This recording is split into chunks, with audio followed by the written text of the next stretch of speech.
Voilà, donc ici, je vous propose ici un petit exercice de chimie minérale, mais je vais l'entamer sur divers plans au niveau des concentrations, et donc faire plusieurs vidéos peut-être assez courtes, mais de manière à voir l'évolution pour chacune des questions prises séparément dans une vidéo. Voilà. Ceci étant dit, on va déjà lire l'énoncé, on va déjà répondre à certaines interrogations qui pourraient se présenter, je veux dire, au niveau de l'énoncé. On dissout 20 grammes de perchlorate, donc 20 grammes c'est très peu, hein. Vous prenez 20 grammes avec une petite cuillère ou voilà, un instrument chimique pour prendre 20 grammes de perchlorate, mais pas n'importe lequel, c'est le perchlorate monohydraté. Voilà. Dans de l'eau pure, donc le soluté. Déjà, ce qu'on peut constater, c'est que le soluté, ce qui va être dissous dans l'eau, dans un solvant qui est l'eau.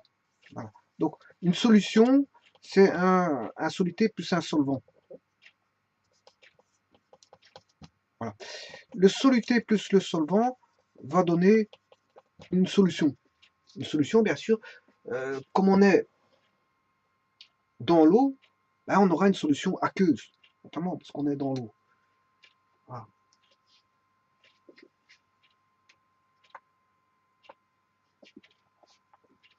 Voilà. Donc, on a toujours une solution composée d'un soluté, d'un solvant, dont le soluté ici constitue du perchlorate monohydraté dans de l'eau pure, l'eau pure qui est l'H2O, l'H2O pur. N'allez pas confondre l'eau pure qu'on ne peut pas boire parce que c'est très dangereux à boire de l'eau pure, c'est très dangereux. N'allez surtout pas boire de l'eau pure parce que voilà, c'est fait pour les nettoyages chimiques et pour faire en tant que solvant dans les solutions. Voilà, justement, en tant que solvant. Pas confondre l'eau pure et l'eau minérale. Voilà, l'eau minérale qui est, dire, buvable, comestible, mais jusqu'à une certaine dose, c'est-à-dire on ne peut pas boire jusqu'à 20 bouteilles, mais ça n'arrivera jamais parce que boire 20-25 bouteilles par jour, c'est pas possible. Parce qu'il contient des minéraux et trop de minéraux, je veux dire, sont nocives. Hein. Si on en boit de trop, mais ça n'arrivera pas parce qu'on ne boira jamais 20 bouteilles par jour. Ça m'étonnerait ça. Bon, mais les minéraux sont bons, mais tout est toujours bon, mais jusqu'à un certain niveau, un certain point, une certaine dose. Au-delà de certaines doses, on peut avoir voilà, des composants qui peuvent venir du poison, alors qu'il est dire, bon à petite dose, mais à grande dose, bon, fatalement, c'est nocif, comme tout est nocif à grande dose. Voilà, donc ici, le perchlorate monohydraté, donc dans de l'eau pure, de façon à obtenir 200 ml de solution. Donc c'est bien ce qu'ils disent, le perchlorate monohydraté est le soluté, et le solvant est l'eau. Et on obtient 200 ml de solution. Voilà, donc on a bien un soluté plus un solvant donne une solution mélangée des deux. Ou le perchlorate, bien sûr, monohydraté, va se dissoudre dans l'eau. C'est le but, pour avoir une solution voilà, limpide qui est en un tout. En un tout. Et ils disent que ils donnent des quantités. Bon, quelle quantité? Ben 20 grammes. 20 grammes, on les prend avec une petite cuillère et on les met dans l'eau pure. Pour autant que on ait de la poudre de perchlorate monohydraté, bien sûr. Et bien sûr, ils obtiennent 200 ml de solution et la masse volumique est de 1,08 g centimètre moins 3, c'est-à-dire centimètre cube. C'est 1,08 g par centimètre cube. Bon, j'imagine qu'ici 1,08 g par centimètre cube, c'est la masse volumique de la solution, bien sûr. Hein. C'est la masse volumique de l'ensemble des deux. Voilà. Ceci étant dit, mon premier exercice ici va déjà, la première difficulté, c'est de savoir quelle est la formule chimique du perchlorate monohydraté. C'est la première. Et une fois qu'on aura trouvé la formule chimique du perchlorate monohydraté, ben, à ce moment-là, on va calculer, on va dire, sa masse pour une mole, ce qu'on appelle la masse molaire. Ceci étant dit, dans perchlorate, qu'est-ce qu'on entend dans perchlorate? On entend per. perchlorate, on entend per. Mais j'ai toujours dit que ce fameux mot perchlorate, on entend per et on entend, je vais les scinder en deux, chlorate. Bien sûr, c'est du perchlorate de sodium. Hein. Ouais, je ne l'ai pas marqué ici, mais c'est du perchlorate de sodium. Hein.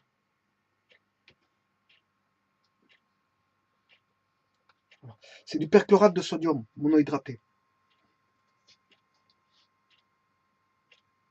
Voilà.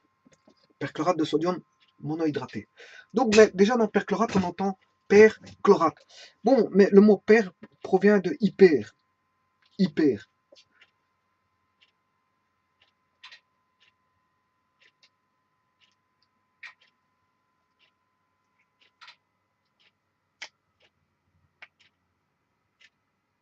Alors, pourquoi hyper? Ben, c'est parce que il possède, c'est le chlore le plus oxygéné. Voilà, hyperchlorate, c'est le chlore le plus oxygéné. Or, on peut avoir quatre possibilités. Soit il est oxygéné avec un seul oxygène, soit oxygéné avec deux oxygènes, soit oxygéné avec trois oxygènes, ou oxygéné avec quatre oxygènes. Donc, le plus oxygéné, c'est l'O4. Voilà, de sodium. Ce qui veut dire que je peux avoir, bien sûr, sodium, c'est le Na. Hein. Na, le chlore, on a ClO, hein, qui est le moins oxygéné, et le moins oxygéné, c'est qu'on appelle hypo.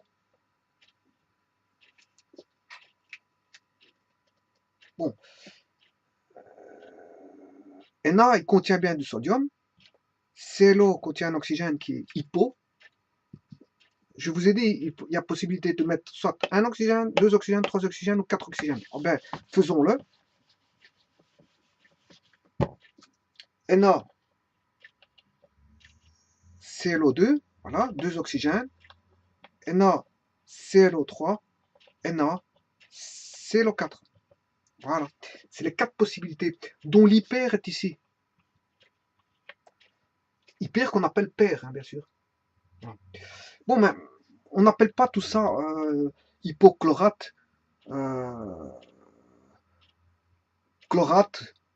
euh, voilà, il faut les distinguer. Bon, comment les distinguer? Ben, les plus petites valences, on va les appeler avec des it, des mots en it, finalité, suffixe, hein, les suffixes en it. Donc ici, on dira hypochlorite, que vous connaissez, hein, l'hypochlorite que vous connaissez. Là, pour distinguer ces deux ici, pour ne pas appeler tout avec des hâtes et ne pas avoir des difficultés d'appellation, on va appeler celui-ci le chlorite. Voilà. Alors que celui-ci sera le chlorate.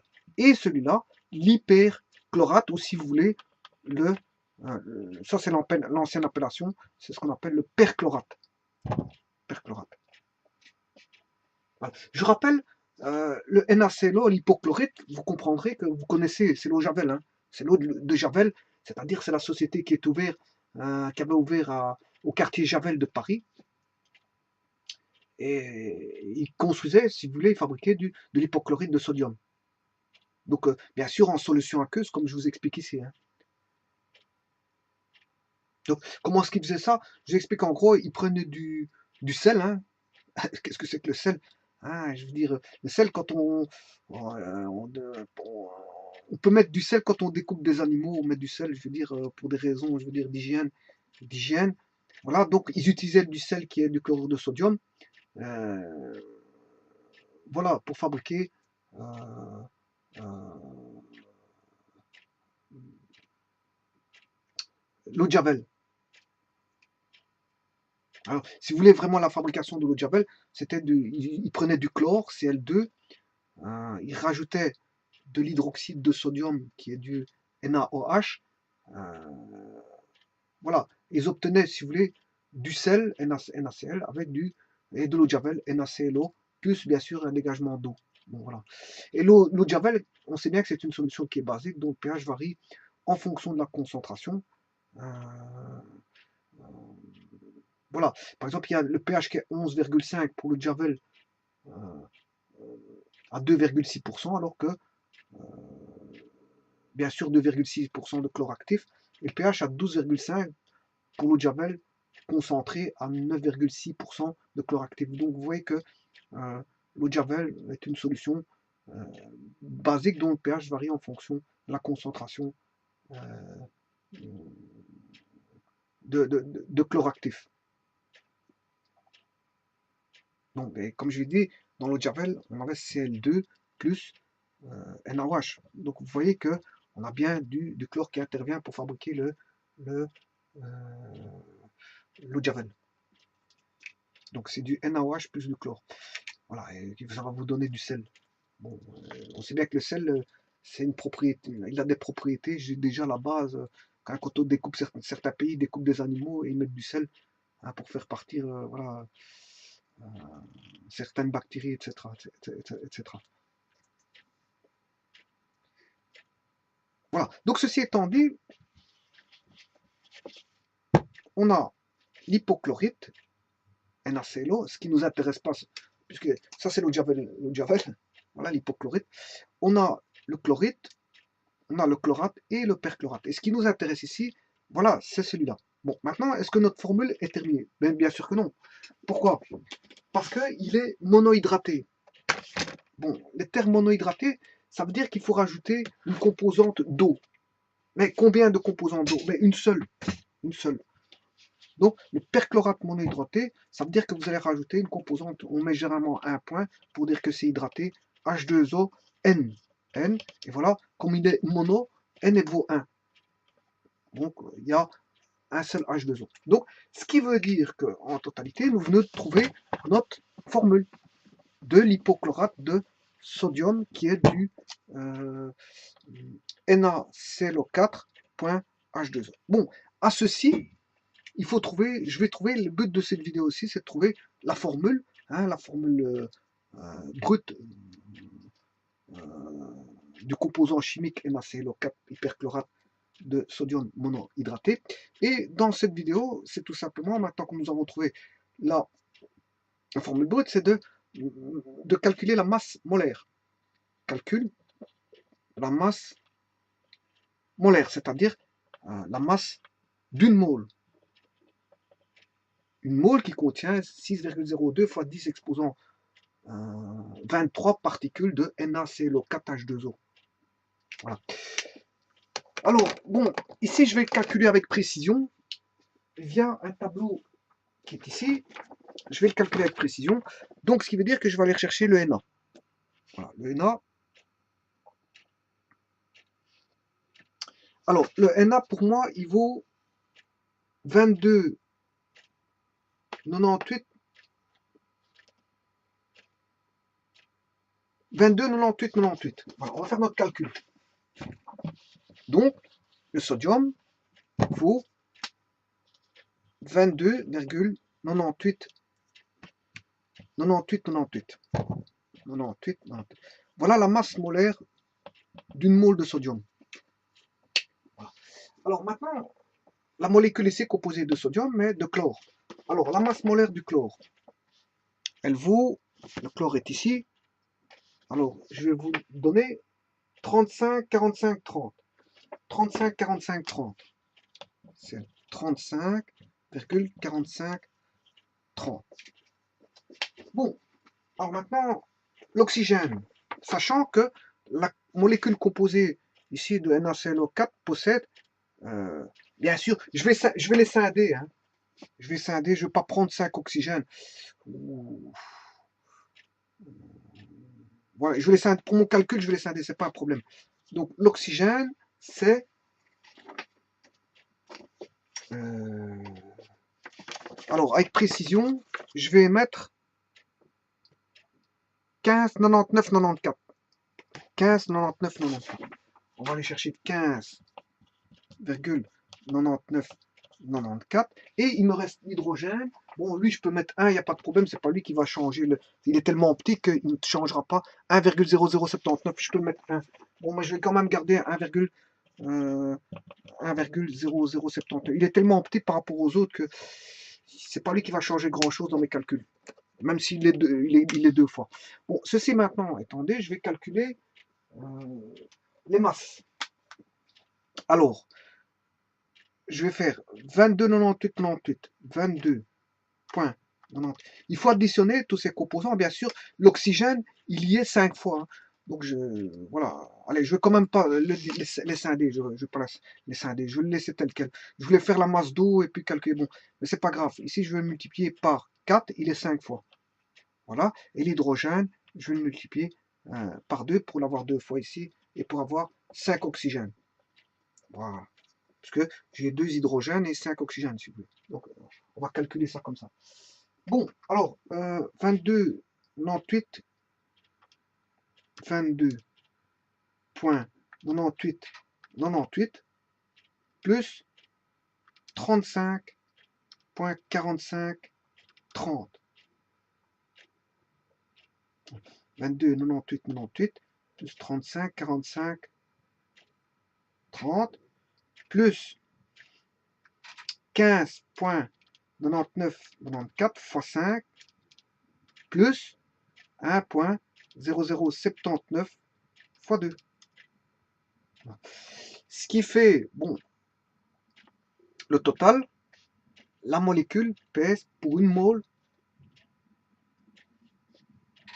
140,45, 56, voilà, 45, 56, voilà, j'ai pris des zéros derrière. Voilà, ça c'est la masse d'une mole. Donc, la masse d'une mole d'hyperchlorate de sodium pèse 140,45,56 grammes. Voilà. Ça, c'est 140,4056 grammes, bien sûr, dans une mole. Dans une mole. Et une mole contient combien de molécules? 6,02 fois 10 exposant 23, qui est le nombre d'Avogadro de molécules de NaClO4.H2O. Et ceci fait une mole. Une mole, c'est 10 exposant 23, c'est énorme. Hein. Voilà, il y a 6,02 fois 10 exposant 23 molécules de NaClO4.H2O dans une mole. Donc on a 140 grammes, c'est dans une mole, c'est-à-dire composé de 6,02 fois 10 exposant 23 molécules de NaClO4.H2O.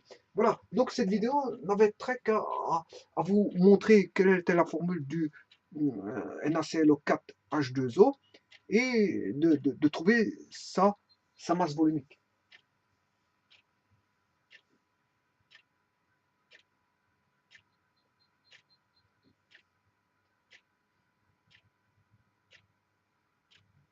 Donc la masse volumique, la voici.